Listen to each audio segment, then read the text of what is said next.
Hello, happy Saturday afternoon and welcome to the OTB channel and episode 4 of OTB's Linux Ramble. I promised that I'd do one of these rambles this week, even though I'm really wanting to test the new release of MX, but I'll do that at some point in the future. But I thought I'd just have a natter today, and for those new to the channel, what's the ramble about? Well, it tends to be quite unstructured. I have a few bullet points that I want to cover, but it's what's just come into my head during the course of the week, and I'm just having a general chat, I suppose, like a little blog. And today what I want to talk about is some of the reasons why I came to Linux and why I use Linux, and how I think that the whole concept of Linux and the Linux user is tied into a particular mindset. I'm then going to perhaps focus a little bit on some of the security aspects of Linux, focusing particularly on antivirus for Linux and the use of a firewall. So let's kick it off. I've had an interesting week. Well, I've had an interesting few weeks. I've been travelling the country, both with work and because I took a week off. This week I started off from Lancashire, progressed down to South Wales, went up to Carlisle, and ended up in Edinburgh, where I travelled back from yesterday. I met lots of new people, and as usual, the conversation turned to what our hobbies and interests are, and on a few occasions I talked very briefly about Linux to people who expressed an interest in computers. And there was a common sort of reaction. A few people said, "Oh, is that still about?" And when I pointed out to them that, well, it is stronger than ever. When you use Google or Amazon, the chances are that's running on Linux servers, and if you've got an Android phone, that's a version of Linux, and they were quite surprised, actually. I'm not surprised that they didn't know about the Linux desktop, because the Linux desktop is one of the areas which hasn't taken off. Or at least it hasn't received the market share of the likes of Windows or Mac OS X. It's not that Linux is harder to use than either of those. It's not that Linux is more geeky, because it isn't. There are so many distributions out there. Many of them are just point and click. But it's never achieved the market share that it perhaps deserves. We used to hear all the time, is this year the year of the Linux desktop? And I'm sorry to say, I don't think it will ever be the year of the Linux desktop. But we'll come back to that in a minute. So, what I would say is one of the things that I've done over the last few weeks is I returned to Coventry, where I lived for 24 years, and I was lucky that in the week that I visited Coventry, the Coventry Linux User Group was meeting. It meets once a month, and I was able to meet up with old friends. The normal meeting, we'd get together in a pub, we'll have a chat, we'll have a few pints over a pizza or something, and spend a very pleasant evening just chatting about Linux and the operating systems we're running, the distros we're running, problems we've encountered, things we're doing with Linux. And it was brilliant. And I started thinking to myself, what's happened to the lug? There doesn't seem to be that many about at the moment, which is a real shame. I joined the Coventry lug 2005 or so.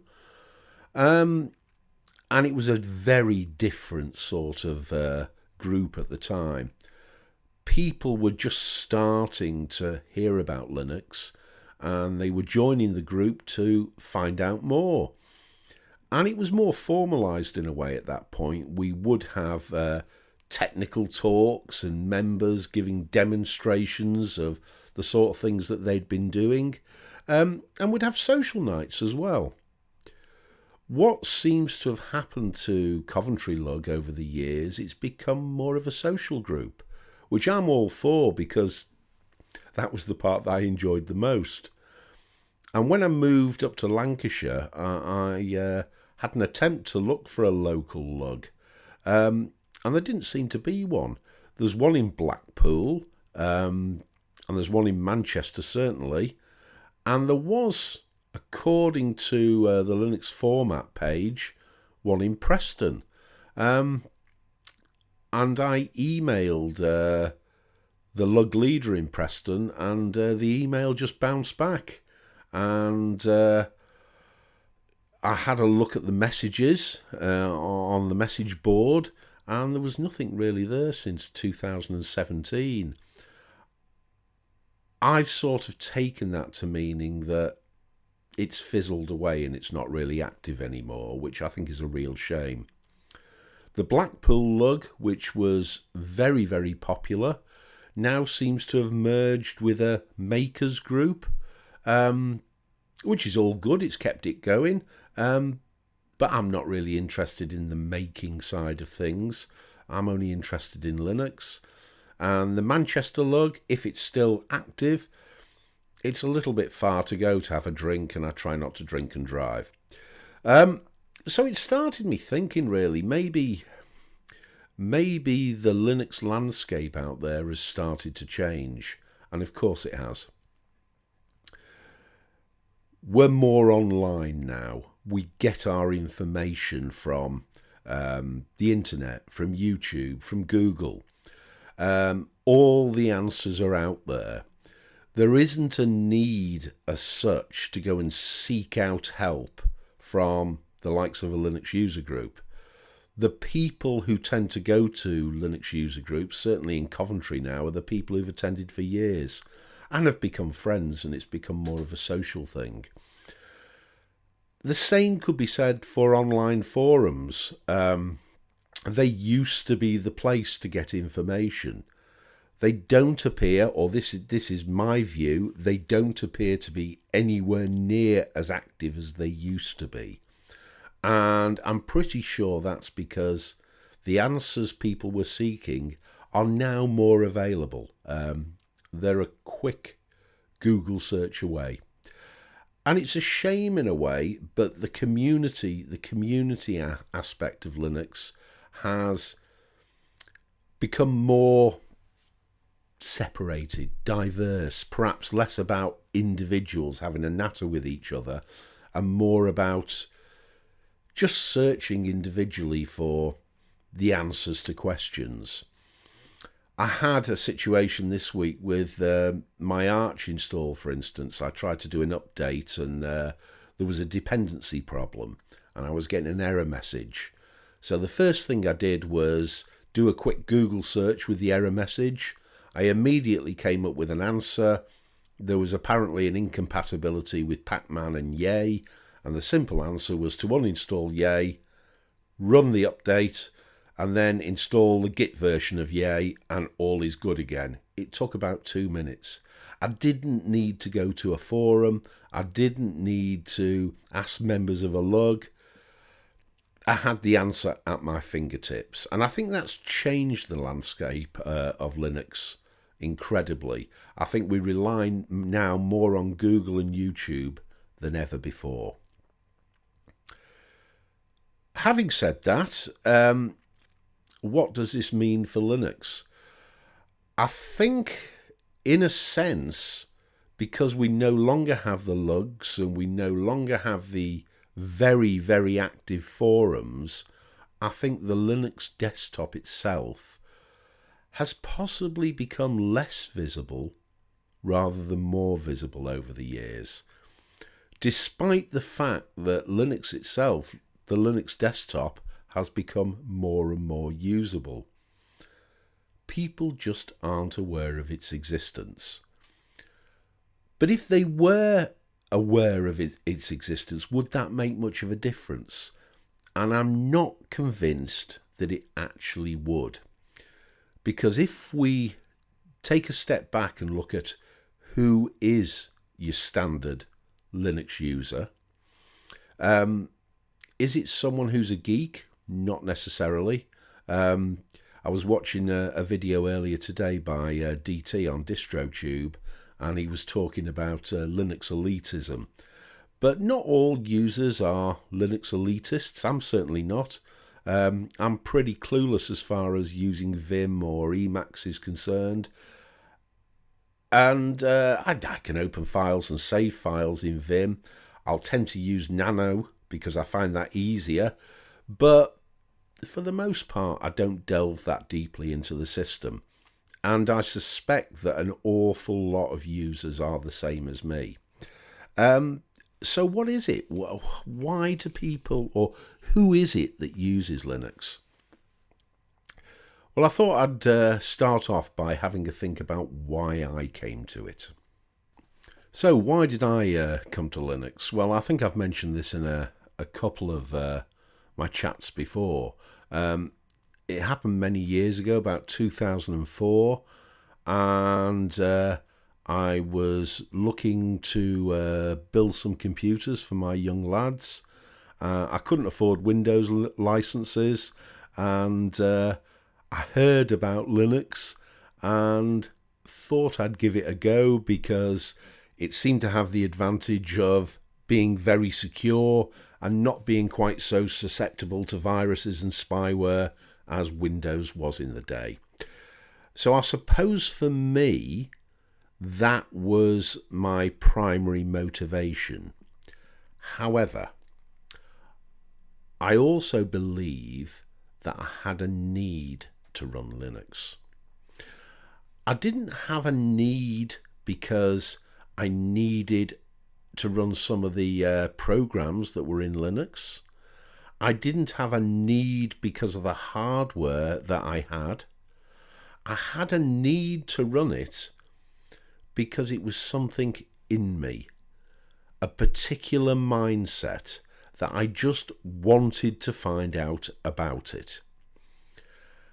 And I'm a great believer that the greatest need has to do with desire, a want to do something. And looking at the things that I do with this channel, that same thing is there. For instance, I've just bought myself a mixer. It's a Mackie Mix 8. And I could make all sorts of excuses that I wanted a mixer because I wanted to improve the audio on this channel. I wanted to make it more professional, etc., etc. Because quite a few people pointed out to me that if you're just using a single mic source, you don't really need a mixer, Steve. And I'd accept that functionally, in terms of utility, there is no reason why I need a mixer. However, I still needed a mixer because I had a desire, a want, if you like, that I wanted to find out all about one. And so I bought a cheap mixer off eBay, secondhand. I'm playing with it at the moment. I wouldn't begin to say I understand all of its settings, but I'm having a really nice time playing with my extra little bit of hardware. And I needed that mixer. I needed that mixer because I had a desire to play with it, or to play with one. So that's why I got a mixer. It's why I got an XLR microphone. The Blue Yeti was perfectly fine, did the job without a problem. I wanted to explore all about XLR microphones. And I do tend to think that people who use Linux have this particular mindset. They want to explore other things, technical things generally. And they move to Linux or play with Linux simply because they have an inbuilt motivation to do so.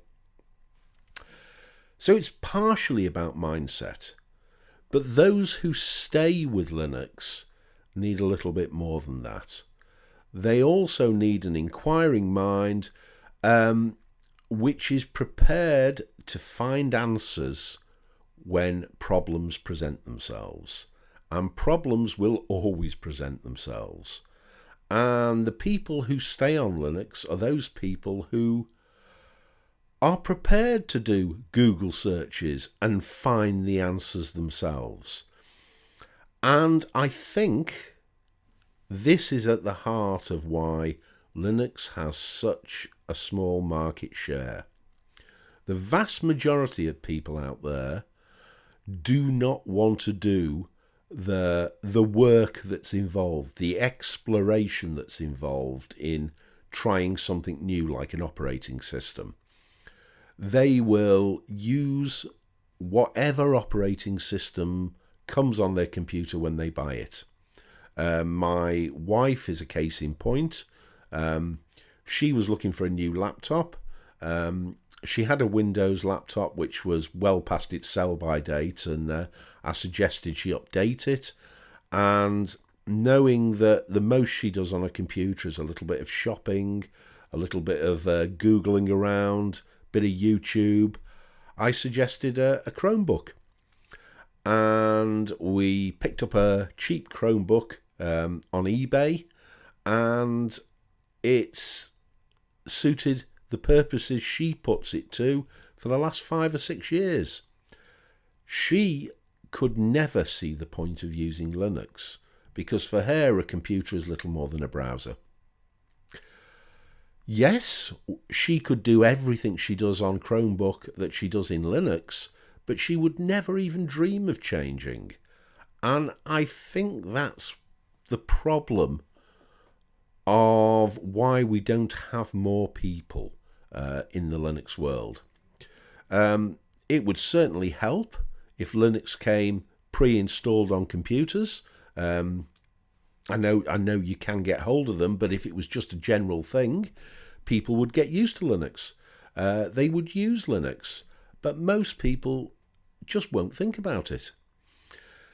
Those who do have an interest in technology may fall down on the other side. They may be quite interested in trying a different operating system, but they may not have the knowledge or skill set to install that operating system, and perhaps more importantly, the motivation to go and find out how to fill those gaps in their knowledge.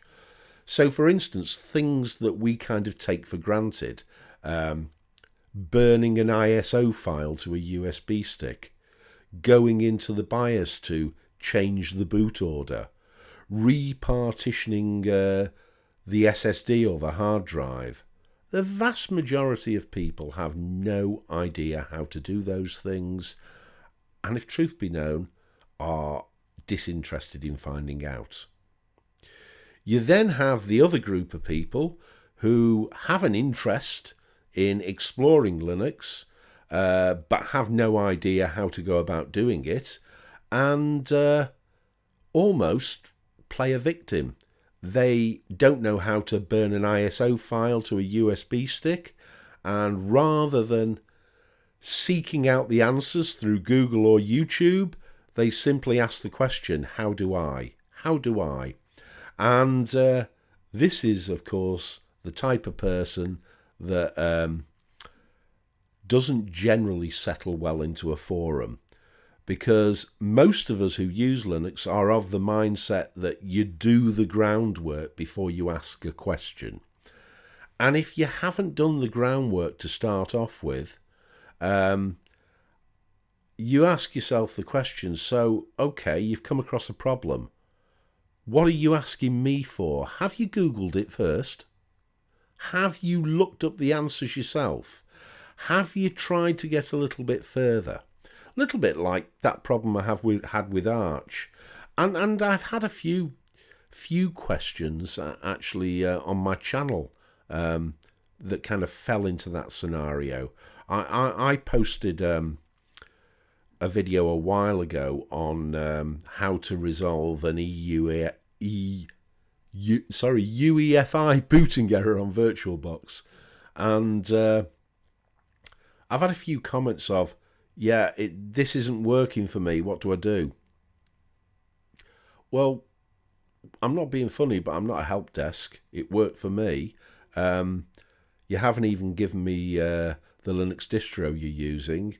You haven't given me the problems you're having and the error messages that you're getting. Have you even done a Google, or are you asking me to Google it for you? I'm sorry, I'm not going to do that. You need to do the work, and without being funny, Linux users are the people who are prepared to do that work. They have the interest, they have the need, the desire to use Linux, and they're prepared to do the work, to do a little bit of research. And the bottom line is, the vast majority of people don't want to do that, and that's absolutely fine. That's not an issue. But they're probably not best suited to this operating system. You don't have to be a geek, but you do have to have an inquiring mind, and you do have to do a little bit of work. And as long as you're prepared to do that, anybody who comes to this community will find it more than helpful.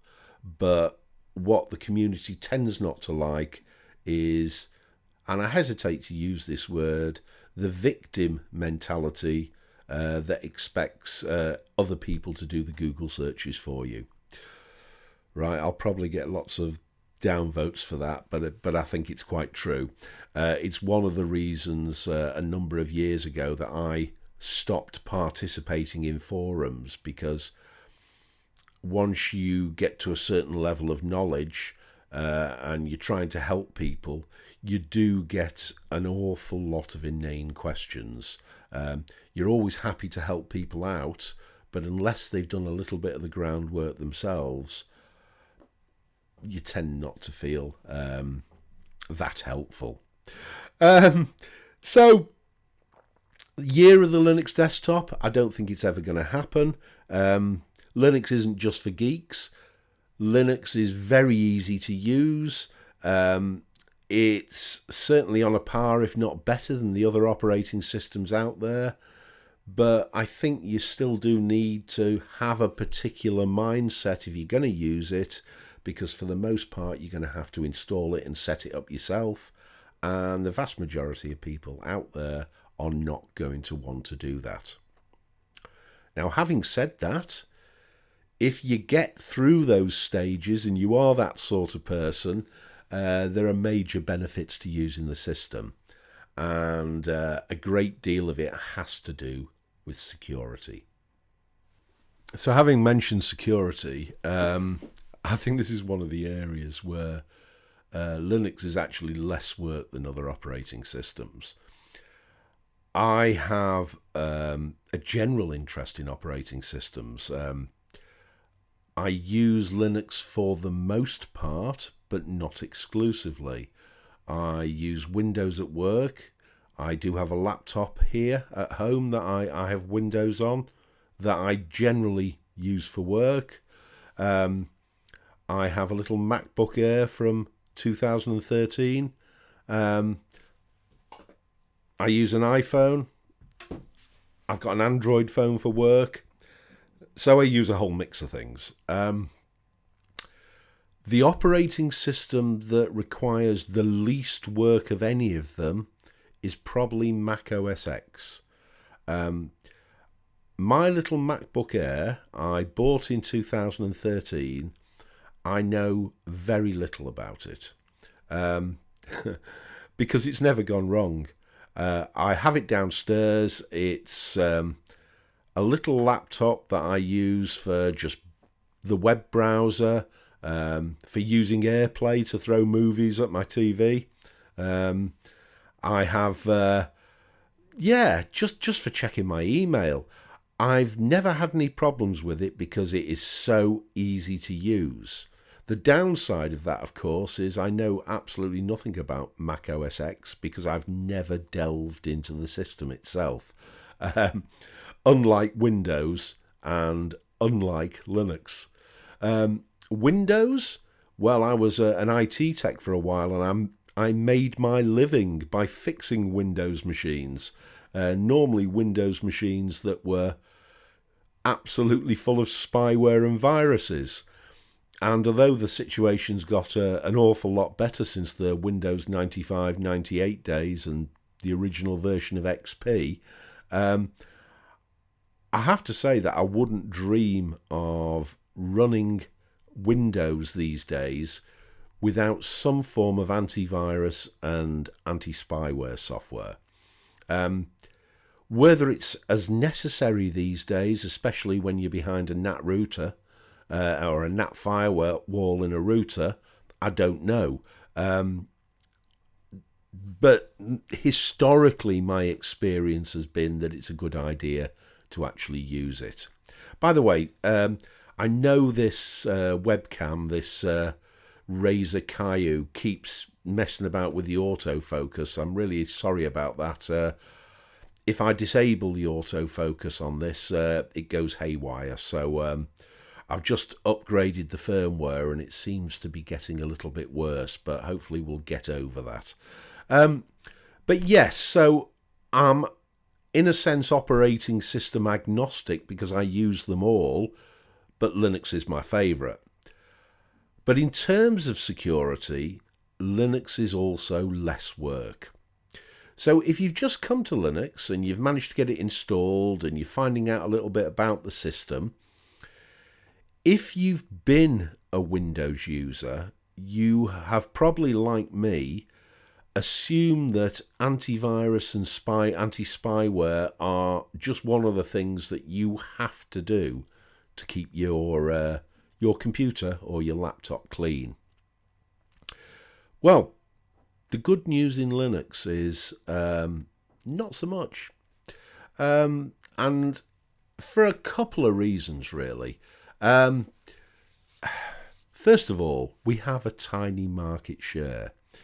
So the bottom line is there aren't as many, or if any, viruses out there that specifically target Linux operating systems. There may be the odd one, but they're few and far between. So you're not at as much risk as you are on Windows. Secondly, Linux tends to be more secure by design. You have a root user and a normal user. So even if a virus got onto your system, the chances are the damage that it could do would be quite limited compared to Windows. Third, we do not, to the same extent, install third-party software from the internet. For the most part, we tend to install our software from repositories, so we can be more certain of the security of the software that we install. I mean, we're not infallible. You know, the Arch has the AUR and Ubuntu has its PPAs. So, yeah, there are still gaps there that could be exploited, and there have been occasions when they have, I believe. But for the most part, if you compare Linux to Windows, it is much more secure. Having said that, that doesn't mean that you shouldn't install an antivirus on Linux, especially if you are interacting with Windows machines or passing files across to Windows users via email or whatever else. In fact, I keep antivirus on my Linux machine specifically to scan files that I'm going to share with Windows users to make sure that they haven't got Windows viruses in them. Windows viruses which I might not even notice on a Linux system, but could seriously damage a Windows machine. and there is no shortage of options. In fact, if you have a look at the web page that you should now see from ubuntupit.com, they list the best Linux antivirus top 10, and there are a whole range of antiviruses that you can install. So here they list Sophos as number 1, Komodo as number 2, ClamAV, which has been around for an awful long time and is traditionally the one that Linux uses, and I use myself. But FProt, CHK Rootkit Hunter, ClamTK, which is a GUI for Clam antivirus, Bitdefender, ESET, Avast. Some of these are free, some of these are paid for, and if you want to put an antivirus on your system, well, install whichever suits you. I have no particular issue with using proprietary software if that's what you're used to. Personally, though, I found ClamAV to be the best thing for myself, and if you want to install it, I'd just direct you to the Arch Linux wiki, whichever distro you're actually using gives some great instructions. Essentially, you would install the ClamAV package, and then you would update the virus database manually by running sudo freshclam. You can then enable the ClamAV service, start the daemon and enable it, and hey ho, you're good to go. It will then update itself automatically. So you update, you start and enable systemd services by doing a sudo systemctl start or enable, and then whatever the service name is. It gives you all the information anyway. And we have, if I can just go to my desk now, a nice little GUI. Oops. ClamTK, which is a virus scanner.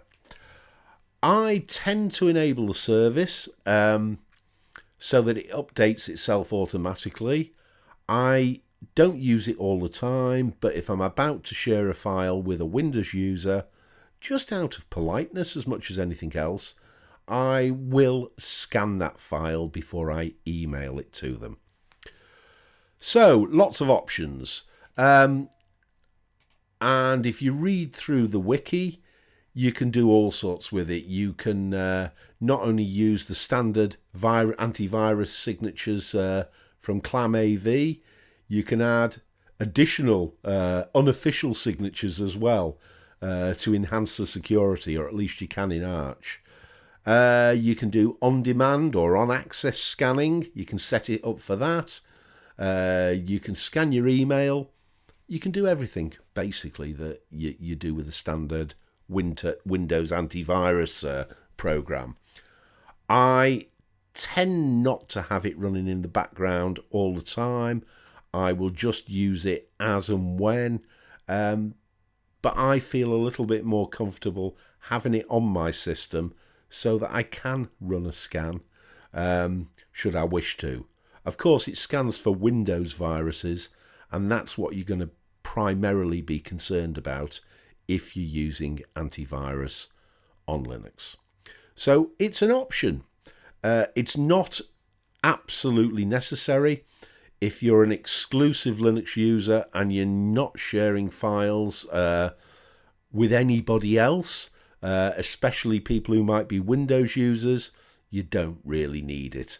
And certainly you don't need it just to run your system on a day-to-day basis. So that's the antivirus question sorted. But what about firewalls? Well, I do run a firewall in Linux, and Linux comes with a firewall which can be manipulated with a series of very complex commands, IP filter commands, which I've never bothered learning. And the reason is because you don't need to learn them. There are easier ways to manage a firewall on Linux.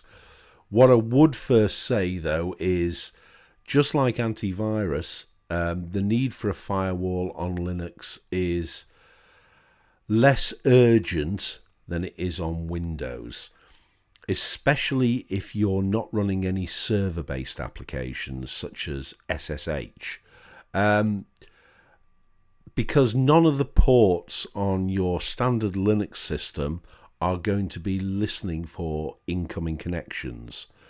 Therefore, if they're not listening for incoming connections, nobody theoretically can connect. You, of course, can never be 100% secure because there always could be an application that you've put on your system that could be opening ports that you're unaware of. However, the situation's easy to resolve. Very easy to resolve indeed. There is a very simple firewall developed by the Ubuntu team called UFW, which you can install on most distributions and enable. You enable it just like any other service.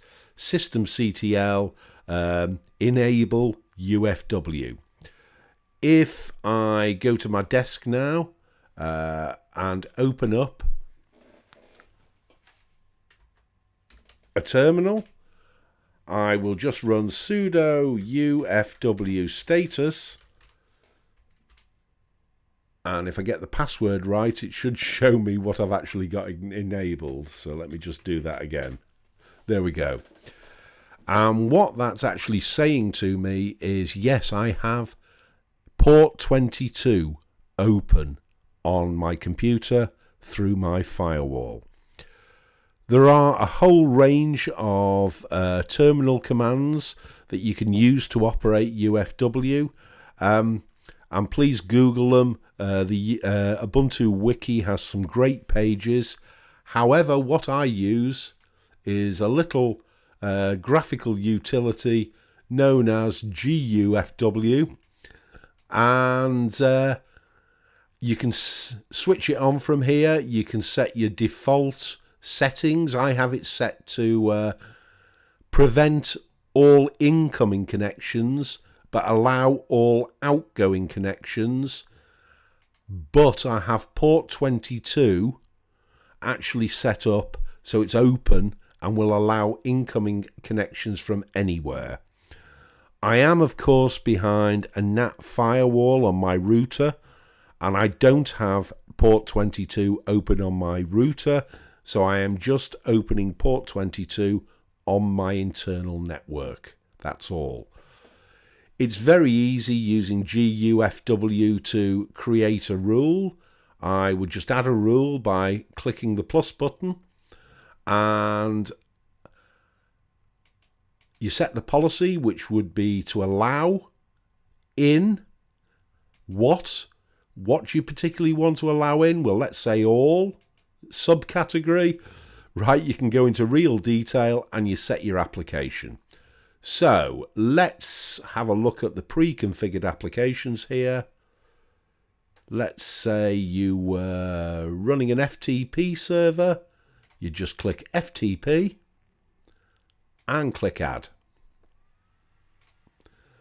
What you'll see now is it has opened up port 21, IPv4 and IPv6 on my firewall. I'm going to delete that now by just clicking the minus button, and away it goes. If you're running a particular game where you need to open up firewall ports, you can do this with GUFW, and it's incredibly easy. I've found that it's very reliable. It's a lot easier than messing about with IP table commands, and it just sits there in the background and does its job. So, antivirus and firewalls, both easy to install, configure and use in Linux. They're not as absolutely essential as they are on a Windows system. But if you're running services and you're perhaps sharing files with Windows users, it's still advisable to use them. So that's the end of today's ramble. I hope you found it interesting. As I said, just a natter, nothing in particular. I just have been thinking around the reasons of why do I use Linux? Why has Linux got such a small market share? What kind of people use Linux? And I really do think it's about, firstly, mindset, and secondly, having that motivation to find answers yourself. And if you have those and you embark on a quest of exploring Linux, I really feel that you'll never look back. Next week, I'm definitely going to get to look at MX, the new release. And until then, have a great weekend. I hope you enjoyed that video. Below you'll see a couple of links to other videos that I've recorded, and please click the logo button to subscribe to the channel. It really helps.